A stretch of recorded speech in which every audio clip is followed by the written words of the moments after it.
Good afternoon. And this afternoon, I am interviewing Andrew Kellard. Is that correct? Spelling of your pronunciation of your surname?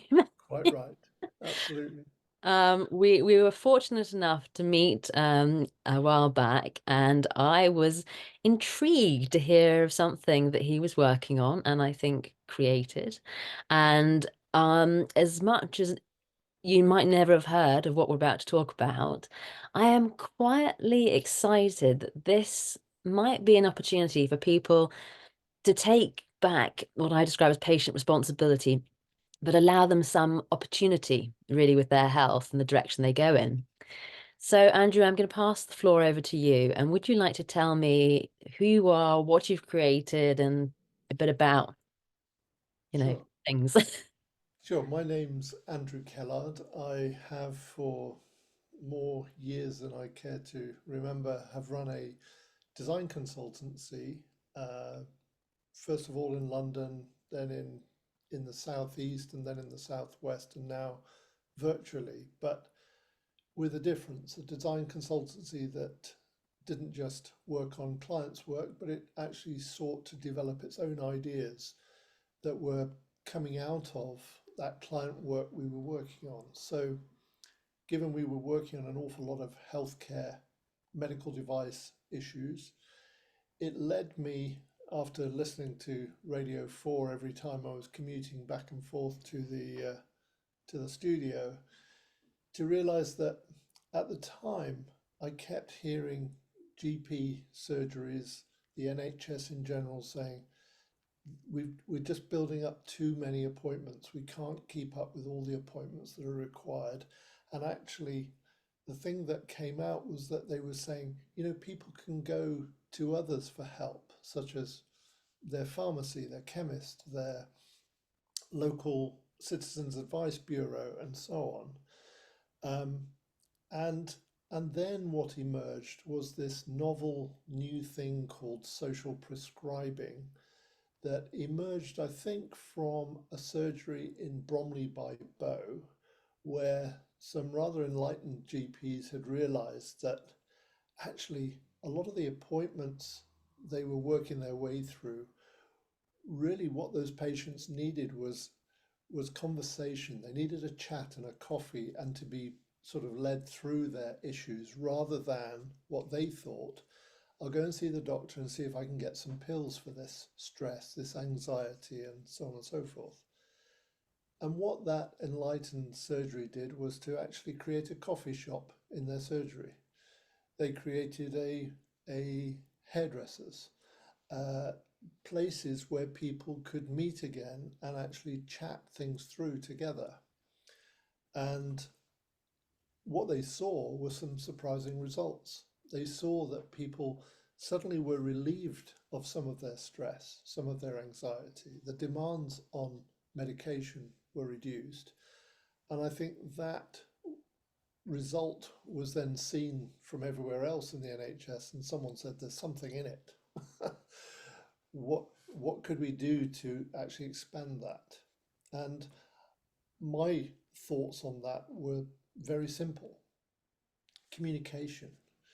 If you want people to understand that there are other avenues to follow, then you need to communicate that clearly and actually give that information in a way that they trust it as much as they trust coming to their GP surgery. So if it was validated by a group that they already trust, then that information is is gold dust, because then people, and I believe the public, are very ready to help themselves if they know how and if they know where to go to.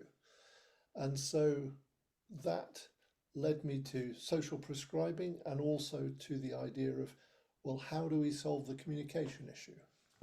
Which led me to create something called the Help at Hand app.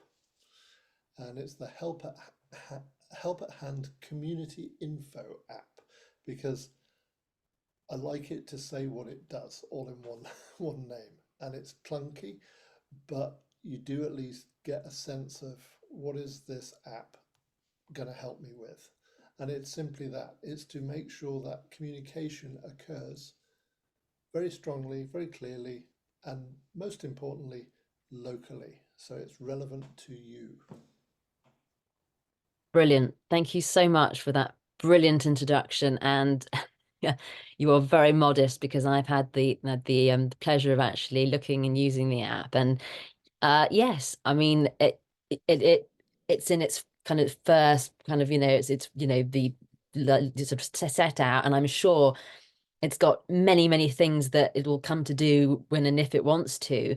But in actual fact, in terms of delivering the information, I felt it was really clear and really rather intuitive and super exciting because at the end of the day, you very much had seen the problem. You'd realized from this cafe idea and the idea that these GPs are struggling that we've got an NHS which, I mean, don't get me wrong, I'm not knocking it. It does a brilliant job of, if you've broken something or if you're bleeding or whatever.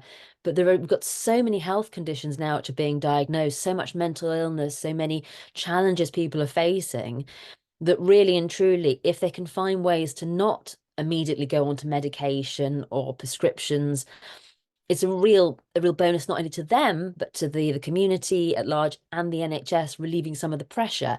So fantastic. I think you've put your finger on it. The key thing with social prescribing is it's all about prevention. It's about, starting to stop a problem occurring in the first place. And if one can prevent rather than cure a problem, you've also made it less costly, less resource, it requires less resource. Um, and actually, people feel better for longer because you've prevented it from becoming chronic or acute and so on. And you're quite right, the NHS is fantastic at accident emergency level and all those services where it's clear you need a doctor, you need a hospital, you need the facilities. But there are so many sources of health issue for the public at large that could be prevented by Mm. simply getting the right advice early on at the right time so that things don't escalate to the point where you need the hospital or you need the doctor. And that's really the point about social prescribing because it deals in mental health, it's helping with uh, debt advice, it's helping with bereavement counselling, all these wide and disparate subject areas, which actually they do all affect the health of the population. And really, what I needed to do was to bring a system, a platform together that could help to communicate that huge range of advice that's out there that no one of us could hope to know was out there Yeah. without spending hours and hours on Google, where we will be hit by every scam, advertising, everything is buried. So Totally. this was a way to kind of coalesce the vital local information into one place from a trusted source that is also signed off by either your local volunteer organization or the GP surgery or a local charity that you know. And that way, you'd know you could trust it. And that's Yeah. key to information these days. Oh, absolutely. I think more than many people will have had that experience. You go to sort of one of the large online supermarkets and you think, oh, well, I'll buy that item because it's got so many thousand reviews. And then you find out that they've been paid for and they're actually made by bots and things. And verification of a service is now intrinsic, really, to being able to trust and authenticate it. And when it comes to something as sensitive and delicate and issues which are possibly quite intimate and to people, this idea that you can be sure and you can trust through the app that these organizations have been validated is massive. Yeah. And Brill. also, and also, just by using an app can be very worrying to a lot of people. And we deliberately set out the app to be easy, intuitive, accessible, but also you use it anonymously. So actually, people who may be in a very vulnerable state, and they may be keeping things to themselves. They may not even wish their spouse to know that maybe they're having suicidal thoughts, but they know they need help. But they Mm, don't want to leave a trail showing that they're looking for that help. yeah. So through their own smartphone or their tablet or their computer or at the local library, if they don't have any of those devices, they're able with help at hand to go and seek that help without leaving any kind of trail, any mark to anyone. So everything they utilize on the app, for instance, on their phone, only happens on their phone. No one else knows. We don't know who they are. We Hmm. don't ask people to register their name or where they live or whatever. And that was very important to me because I think of the natural stigma that can still be in place with certain sensitive subjects. Totally. And so it allows someone to seek help on their own terms. And that's the key, I think. Yeah. Oh, that's really an incredibly thoughtful and considerate way of actually creating a piece of software in a world where so many organizations, unfortunately, you think, oh, well, that's brilliant. I'm signing up for this. And then suddenly they want your email, suddenly they want your credit card details. And I'm sorry, everyone, for being a cynic, but I'm like, well, I've just been added to a mailing list and they've just sold my mobile number. And if they haven't, it's going to get hacked. And then I'll get the text messages saying that the post office has a parcel. So that is such a reassuring thing to think that you can access these opportunities for personal healing, development, sort of transitions into a more healthy state. And so with these organizations, um, can any organization apply to be on the app? How does that work? Absolutely. Well, there are two other criteria that I always set because in this country in particular, we expect our healthcare service to be free of charge to the Hmm. patient itself. So the app is free to the patient to use. So anybody can download the app and start to use it. The other problem we found was that, of course, lots of the very useful organizations are terribly small. There might be a knitting club, which is absolutely vital to two people in that town that, you know, Oh, it's a yeah. lifeline to. But that knitting club doesn't have any money to market themselves, make themselves known to the town. It probably wouldn't even be able to afford a few leaflets to throw around the town to say, here we are. Mm, And so we made sure that when we created the Help at Hand app, that any of those organizations, as people come across them, can suggest, can this organization be on the app? And the answer is yes, so long as they meet the basic criteria, which is they exist and they're real, that they are qualified, hmm. and where necessary, they are insured and DBS checked if they're dealing with children and so on and so forth.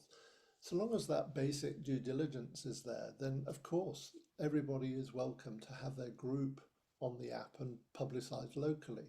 And they can effectively then market themselves into just a town where the app might be running, or across a region like the whole of a county, or Gosh, indeed nationally if they wish, because we just with the flick of a button we can make that available to any size marketplace they want to sort of offer their services to. brilliant. So in that sense, we've made sure that the people doing the work of helping others, it's free to them, but it's Yeah. also free to the patients utilizing that. And where we seek to make sure this all works and can continue to be Mm, developed is that we would charge a subscription to either a GP surgery, to the NHS on a broader basis, or to a local authority, so that it can just be applied to an area. And so on the basis that essentially when that's all working, we've already proven that it saves the NHS. an Yeah. awful lot of resource and money. Wow. We've That's, already proven that we can reduce GP appointments by around 39%, which even if wow. you even if you look at a small town um, with say 40,000 residents, Yeah. you suddenly start to see how many appointments are being reduced because 39% of all the appointments being generated by 38,000 people when they cost, each appointment as a minimum is £34. Suddenly you see it ripple into a That's huge incredible. saving on resources. And so that's also why we want to move this out across the nation because it's in its very early stages, as you said, but already we're starting to see some huge indicators as to how this can address all the firefighting that the NH has to do at the moment, and and not only improve their resources and reduce the amount of resources spent, but increase the preventative care going out there at the same time with patients at least proven again in 50% of cases are very happy to go and help themselves once they've got the app and they Yeah, understand how it works. totally. So it really does give a new meaning to self-help as well. Oh, that's absolutely brilliant. And I'm just going to apologize. Occasionally, I might look like I'm getting quite emotional, and I've got a cold, but I am actually a little bit emotional about this because when I set this podcast up, it came from a place where I felt that many people were feeling really challenged and hopeless because they'd gone down the kind of the normal health journeys and they'd kind of gone, well, I've tried this, I've tried that, and it hasn't worked. And I thought, well, there are alternative things they might not have heard of. This podcast can act as a way for people to have taster sessions and have a listen to the people and their practices and their services. And why I felt this was such a brilliant fit was this actually is again a signposting facility, isn't it? And It's it's excellent. absolutely that. It's I think the NHS actually gave out a term called clinically active signposting. For me, it simply is a very dynamic signpost that is easy to follow and it holds your hand all the way through the process. Oh, wonderful. Because I think that's the problem is if you just tell someone to go over there, Yeah, they've got to go over there alone. Whereas going with the app, you're going with an information store that is as huge as you want to make it. So, for instance, the app links you into all the information that particular organization thinks you should know for that particular condition because you can just with one finger you can find them, you can then go to their website, you wow, can brilliant. put your finger on their telephone number and it will dial the number to call them, or you can press their email address and it will pre-populate and launch your email so you can just send the message. Oh, So in accessibility terms as well, it's just about making it really easy to make communication happen and yeah, take away the need to jot a number down and yeah, then dial a number. yeah, You've had two instances there where you could misread it, misdial it, miswrite it. yeah. We take all that away. So you just put your finger on it and it will ring, or put your finger on their website domain, which can be really, really long in the case Totally. of some organizations, and it takes you to the website. Mhm. Not only that, it also takes people to all of the social media sites that those organizations might be using. Oh, So Sue. you can go straight through to their Facebook page, their Twitter feed, their YouTube video, just by putting your finger on it on your smartphone. So in that way, it's using technologies that are already built into your phone. And Yeah, frankly, I didn't know all the technologies that were available there. But in building this, we discovered there are things we don't have to invent. They're already there. We just need to know how to use them and deploy them yeah. usefully instead of in a silly novel way. We, Mm, we don't have any kind of novel aspects in the app that aren't useful. They have to be useful, otherwise, they're not necessary. It's a very clean cut kind of information portal, which Mm. hopefully is friendly, um, but more importantly, gets you to where you need to be quickly and easily in 3 steps. That's just fabulous because so I mean myself included the other day I was trying to send an email to an organization, had a brain fog moment, sent it once, got sent back, tried a different spelling, got sent back, third time round. Finally then was stopped being lazy, went to the website, then couldn't find the email address on the website, scrolled and scrolled and scrolled, Yeah, finally found it. And that time period is fine when it's not important, but actually, if someone's in a real moment of need and wanting to get in contact with someone, those seconds count. They're really, really vital. So you absolutely. actually just Abs- amazing. Absolutely right. It was not just to be ease of use, it was also to understand people, when they're using the app, will commonly be using it when they're in a crisis, when they're in a panic, they're not Mm. thinking straight. So everything has to be as straightforward and simple and clear as possible. Because just like trying to dial 999 when you see something happening, Yeah. suddenly it becomes very, very difficult sometimes. And Yes. so we've put a lot of work and a lot of testing into making sure that's as good as it can be. And we continue to develop along those lines because now that it's been out with lots and lots of patients and residents and GP surgeries and charities and organizations, we get and we encourage a lot of feedback to say, how can we make it better? Yeah. Because there's no greater test than actually getting the public to use it. Yes. Absolutely. No, they are the most honest feedback you can get in terms of Yeah. how something's doing. That's just, oh, superb. And and what's the sort of feedback you're getting from the doctor's surgeries that are now using it? How are they finding it? Because it's a new world for them, suddenly kind of actually, instead of having to do this thing of like, sort the people out, being able to offer this to them. How's The that most going? lovely, very early feedback I got was actually from a patient of a surgery, who I believe was a lady in her 80s, who said, "Oh, Haley, I love using the app every day because my granddaughter and I sit down and choose what else can we find for us to do in the Oh, social groups and the walking groups and the exercise groups."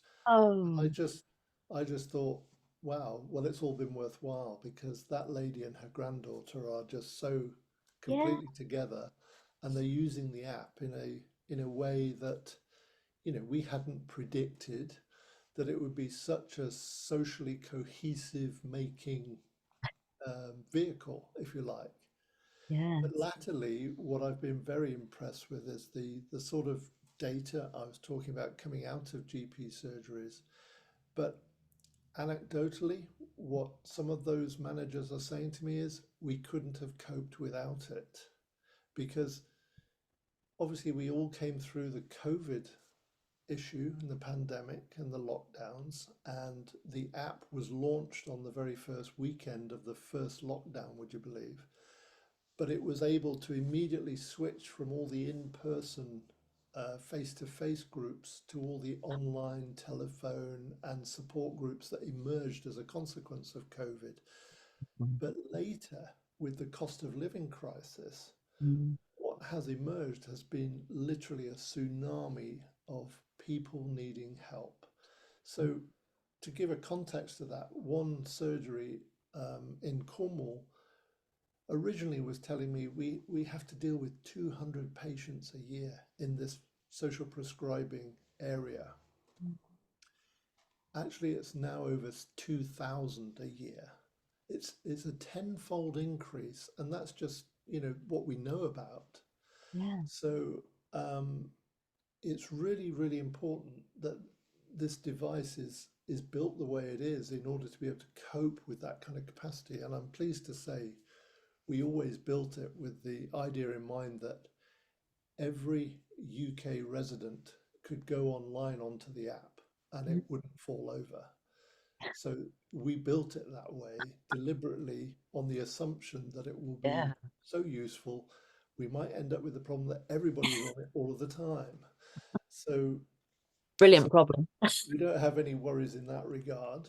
Um, but it's very important because the last thing anybody needs is for you to go to an app and then find you can't get that information again. So we had to over engineer everything to make sure it could cope, and it does. Gosh, that's just yeah. I'm blown away just hearing what you're saying about this. Because we I think generally as a population we're so kind of reliant on things like social media. And when Facebook went down the other day, as I said to a friend this morning, I was like, well, they never admit it was hacking, but of course, why would Facebook ever go down at all unless someone had infiltrated? And I was fine with it. I was like, great, no need to post, to look, whatever. You can totally be free. It's all lovely. But for some people, that's their world. Yeah, And when it's an organization that's a profit-based organization that has thousands of users coming in, logging in, putting in their stuff, there's a massive risk element because all their personal details in there. Whereas actually, your service, it's anonymous, it's got all this support behind it so it won't fall over. yeah, It's a safety net. It's a safe place. It's a place somewhere people can go and feel like actually I'm not taking any risks here. I'm not gonna get sucked into anything. You're not gonna try and sell me things. I'm not gonna yeah, end up there. It's absolutely. And just that's walk in, that's walk out. because, like everyone else, I've been worried about and been sucked into things further than I would think I would be sucked because we all think we can see through scams and so on. But some of them now are so clever, they're so seductive Yeah. that you almost don't know you're on the trail towards that scammer's end point until it's too late.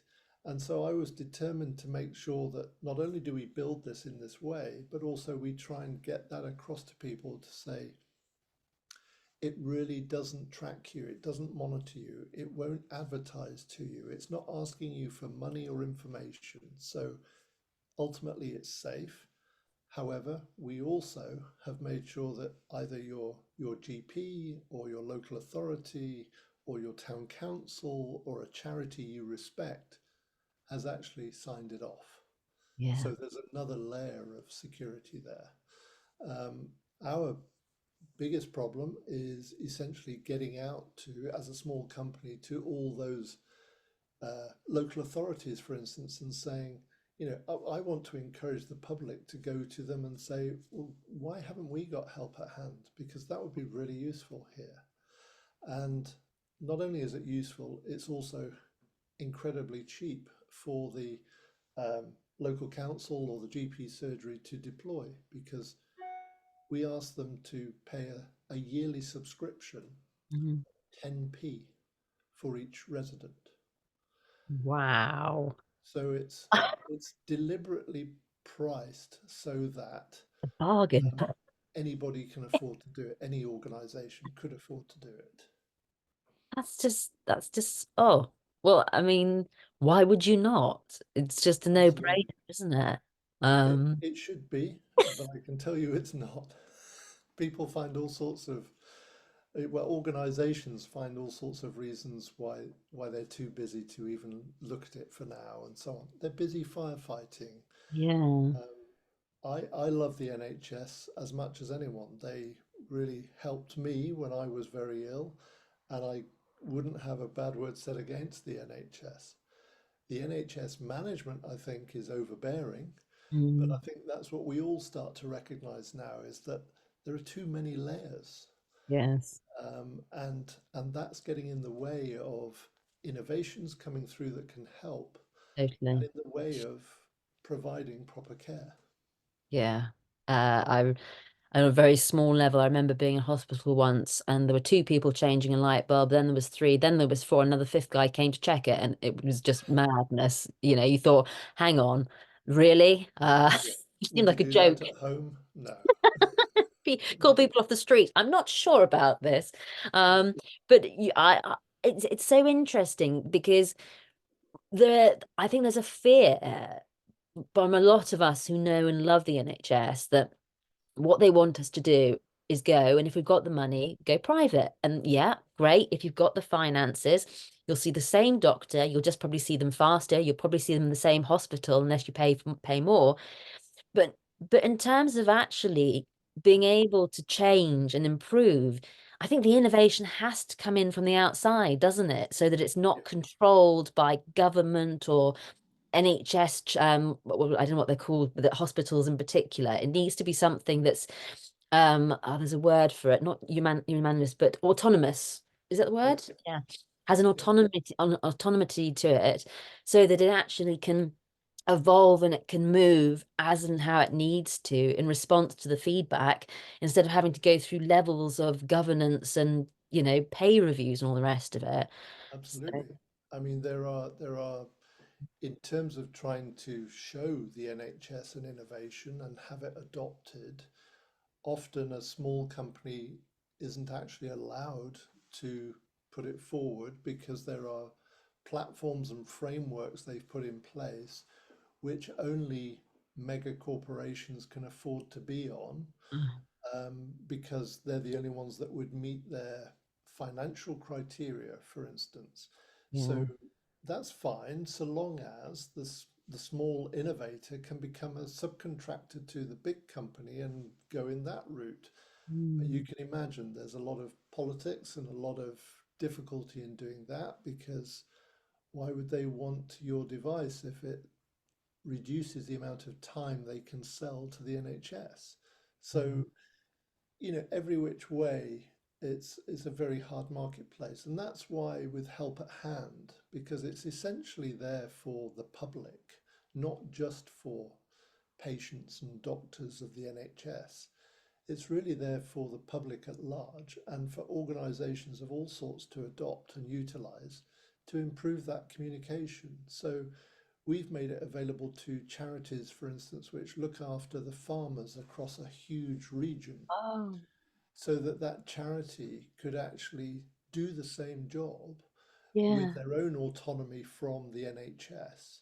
So it's the app is not an NHS specific item. It's actually something which your local council could deploy. It's something which a large company in the area that's a big employer could decide to put it out there just to help that community, because at the end of the day, the clue's in the name, which is community info. Mm. And it's communities that we're trying to help become altogether more cohesive. Yeah, exactly Uh, what I was thinking. You're yeah, gonna say yeah, because that, I mean, looking back in times of old, I mean, community was how people supported themselves. It was the knowledge of the exactly. ancestors. You lived in family units. If you had a baby, it was fine. The childcare lived with you. And now we live in lives which are spread out. They're stressed. There's so many demands on us. We're constantly given notifications. It's overwhelming the amount of stuff coming in, and Absolutely. actually, this is about kind of going back to the grassroots, to finding things that are close to you, where you can meet people, you can communicate, you can get involved in new and creative processes and programs. And Absolutely. um, it's just, I just think it's just such an exciting thing. When I came down this way, this neck of the woods, one of the things on my healing journey was I've always been creative. I've always loved art. And although my financial situation was quite stretched, I looked around and I found this adult education program that was doing an art class. They offered a concession to people on DWP stuff. And it's, well, for the first year, it was very traumatic because my anxiety came up. But 2 years on, I'm still going. I'm still learning. I'm meeting people. I'm getting out. I'm Fantastic. going to it. I'm facing my fears of people, places, travel, the rest of it. And that's, to me, the sort of thing that, if, when I'd been really depressed a few years ago in America, if someone had said to me, "Oh, hey, listen, do you want these drugs that are sort of antidepressants, or do you want to go and do something creative for an hour a week?" I'd have been like, "Well, the creative looks really good. Let's try that first and see if I feel a bit more chirpy." And then Exactly. I say chirpy in the best possible way, but it's not going to work for everyone. But why not try it? Because what have you got to lose? That's kind of what it And comes down also, to. also people say to me, well, who should download the Help at Hand app and have all this information? And I said, actually, you should. Anyone should, Mhm. because you don't know when you're going to need it. So just knowing that you have access to all this local useful support service information is good to know because we don't know when we might be bereaved and need that kind of counseling. And Yeah, at the time that it's happened, the last thing you can do is go thinking rationally and searching for that help. It's already too late. yeah. So I encourage people just to download the app because you might be using it on behalf of a friend of yours or a family member rather than yourself, for instance.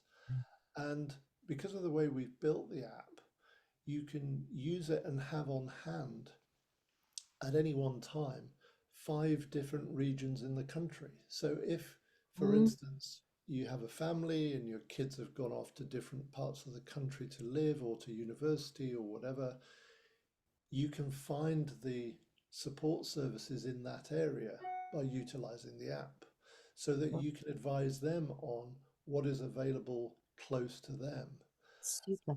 And so for me, that's where all the common sense thinking really comes in, and it becomes a central health hub for the family or Yeah. for a group of friends or, whoever the group might be.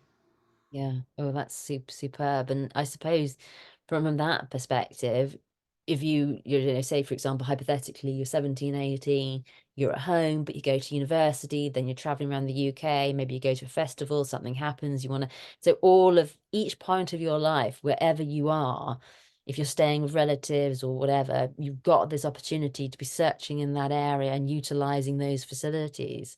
That's, That's the yeah. long-term goal, but we have to get all the local authorities or all the GP surgeries or, someone everywhere to sign up and provide that information via the app because it does depend on all those communities to take part. It isn't just going to happen overnight, but Mm. but it is happening. We have at the moment we have many surgeries in Cornwall using it. We have colleges in Scotland wanting to use it. We have colleges in Norfolk and Suffolk using it. We have hospices and charities using it. And we have very specialized health charities coming on board where they can see they've got a group of patients and parents and families spread right across the country with a very specific health issue. And again, they've realized that this vehicle allows them to communicate across distances because distance doesn't matter to digital, but it can be very specific and useful information for that particular group of people. So they adopt it because generally we've all got um, very specific needs, but we haven't got the means to filter out all the clamor of stuff that comes through, a device like Google. Mm. So it's a way of getting directly to the necessary information quickly and easily, and knowing that it is uh, bona fide, that it is trustworthy. Yeah. Superb. And so in terms of someone's listening to this podcast and they think, well, this is sounding like something I'd be interested in. They go to their doctor's surgery and the people go kind of like, what? I haven't heard of that. What would be the next move? Should they write to the practice manager or should they just write to their doctor, their GP? How is it best to try and encourage, so let's start with surgeries, for example, because that's probably the most important part of the puzzle in terms of these things kind of coming in, would you say? Yeah, ideally, I would ask people if they go and try the app, look at our website or download the app from any app store, um, then they can try it, with the towns that are already on it, and they can see therefore what they would expect to see in their own town. Mhm. Is then to call their GP surgery, call their local authority, their local council, and say, can we have this, please? Because it looks really useful. Or could you look into it? Hmm. And at the same time, I'm very happy if they want to copy me in on that communication, and then we can follow it up. Yeah. Because, if I can see there's a kind of a local champion that says, "Yeah, I get it, and I think this would be useful here," then we'll come in and help back up the story, and I will travel around the country and talk to each of these local authorities and say, I, I, I don't know why you wouldn't want this, Yeah. but tell me why you wouldn't. Otherwise, you need it because the public needs it. Because Mm. one of the greatest problems these days is getting through all the noise to actually what's necessary. Yeah. And that's what this app and this platform seeks to do. Mm. And I just, gosh, I mean, thank you for all your traveling around and facing these people and being the advocate for helping so many. It must be a really quite an exhausting thing to be doing. Um, but yeah, and so I suppose anything that they come back with a no, this is why, that then feeds your development and improvement Exactly. of the system. So it's never, although it'd be better if the conversations led to them taking it on. It's all positive, I suppose, in your eyes, in terms of just keeping it moving forward and improving the Absolutely, platform. because if someone was able to bring me some good reasons why not, then Hmm. I would know what our next challenges were, and we would seek to address that and make sure it was useful to those people. I Yeah. have to say, I've been waiting for that kind of resistance for 5 years now, uh, thinking someone a lot brighter than me will go, you know the problem with that, Andrew. Uh, and it hasn't happened yet. And I'm not sort of setting out a challenge for someone to say why they would not use it, but at the same time, I do want to get across the fact that Ah, it does seem to be terribly useful to lots and lots of people, and we just want to spread that. Yeah, yeah. Fantastic. And we sort of we had this earlier on, and just if someone, for say hypothetically, wanted to set up a Zen doodle sort of relaxation anti-anxiety online class. They've got it, they're doing it in their local village hall. They say, "Oh, this is a great idea." Is there a government website that lists what they need to do and achieve before they reach out to the doctor's surgery? Or do they just need to find a doctor's surgery that does social prescribing and ask them what their requirements are? Because their local doctor's surgery might not be on board yet. So do they need to find somewhere close and work with them? I think if they check their GP surgery, they will have these days at least a knowledge of social prescribing Mm. because the GP surgeries are being encouraged to provide it through revenue, which is the way to talk to a doctor. If Yeah. the GP surgery can afford to do it, they will want to do it. And Mm. there's a lot of support for them to provide that. So that's a good place to start. Also, they can ask us if there's anyone within our system that might want to use that doodle yoga practice. Um, so I think the key is to ask your surgery, ask your local authority, and also ask us. Maybe we can help. We're not everywhere, but Mm. we're in a lot of places, so that might also help. Yeah, no, that's really, really handy to know, because even in my local area, I can think of about three or four kind of small groups or services where they've got members, they probably like a few more. They offer community, they offer opportunities for involvement in either craft or activities, and to kind of get this extra sort of level of authentication is something, and that would actually kind of give them a credibility. But then also all the people that didn't see the sign, aren't on Facebook, didn't hear word of mouth, but actually in their moment of need, say, did want to take up knitting or craft. Hang on, there's one just down the road or in the next village. And Absolutely. Yeah, that's absolutely right. And I think the other key group I would contact are in each county there seems to be at least one, if not two, major volunteer organizations. So, for instance, in Cornwall, there is Volunteer Cornwall, and they basically encourage volunteers to them and then send them out into the organizations that need volunteers. So they have a catalogue of people needing volunteer help. So they coordinate that. And they're also very adept at getting government revenue to help with that, to make it happen. And so, I mean, when you look at each county, you will find that there is um, a volunteer organisation coordinating all of that across the whole region. So it could be in Devon and Cornwall. There's in Devon. There's Devon Connect. In Gloucestershire, there's Go Volunteer, for instance. And Mm. they're very easy to find online. And I think they would be the people to say, why don't we have help at hand across here? Because actually, if you or the local authority combine forces so that someone paid the subscription and you provided the volunteers to actually, and you'd only need about 10 people to coordinate all the information onto the app with help at hand, then we've got it county-wide. Yeah. It's literally as straightforward as that.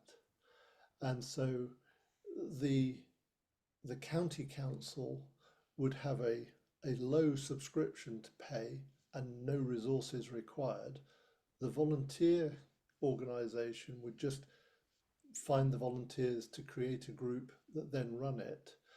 And then the whole of that region would have help at hand available to them and Mm. localized. And that's the important thing. It needs to be dynamic and localized. It should be easy to change.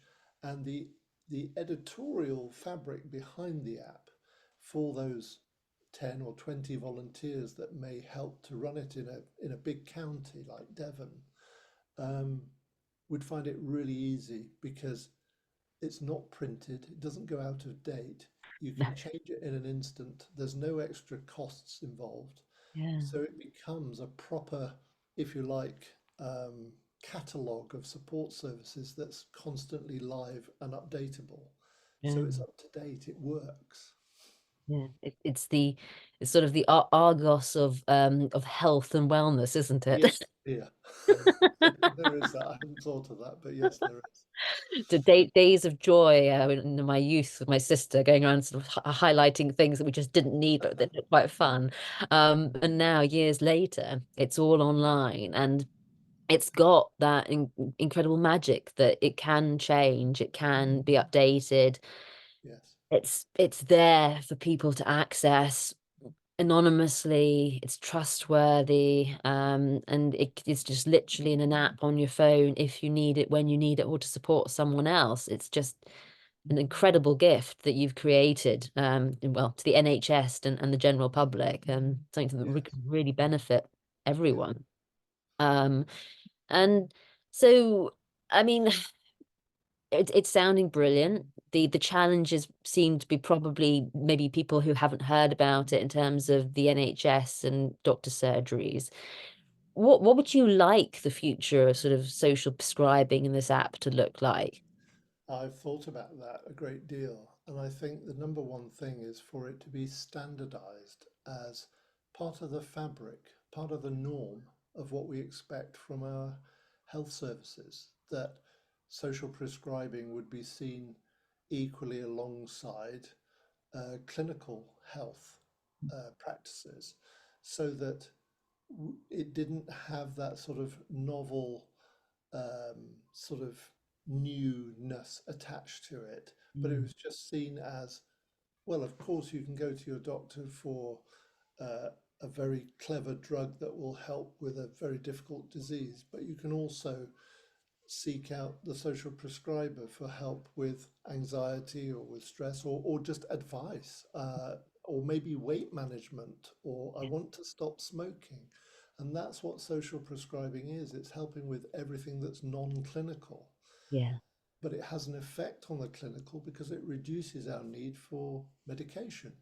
It Yeah. reduces the pressure on the nurses. It reduces the pressure on the doctors. Yeah, and therefore the whole system starts to be able to breathe again and actually do its job. yeah, That's what I want to see. I just want it to become part of the community. It's part of the fabric. yeah. And that's a lovely turn of phrase, that part of the fabric, because we're now getting used to have the NHS app on our phone and being able to access our health records. But again, what I love about this is actually it's separate. It's an app Yes, on its own, so you're not going to worry about it being hacked or anything like that. It's something where the data on it is data about grassroots organizations providing support services. So if China wanted, or sorry, anyone in the world wanted to come and get you, what is the value? It's just there's nothing there. And there's that, nothing at risk for no. the public. There's nothing at risk for the authority or the GP surgery. The what the very clever use of technology, directory of service, in essence, using to navigate that you would expect to be in the yellow pages, for instance. It just gets you there Mm, quicker. yeah, that's superb. Sounds like we need several episodes. Well, I'm cautiously optimistic that this episode will go up very soon, and that we will hopefully be able to come back to you later in the year and see how it's all going. I'd be Because very pleased to go through it, the next stages with you as well and keep you updated. Thank you. brilliant. Well, I think we'll bring it to a close there. And if you Okay. a second.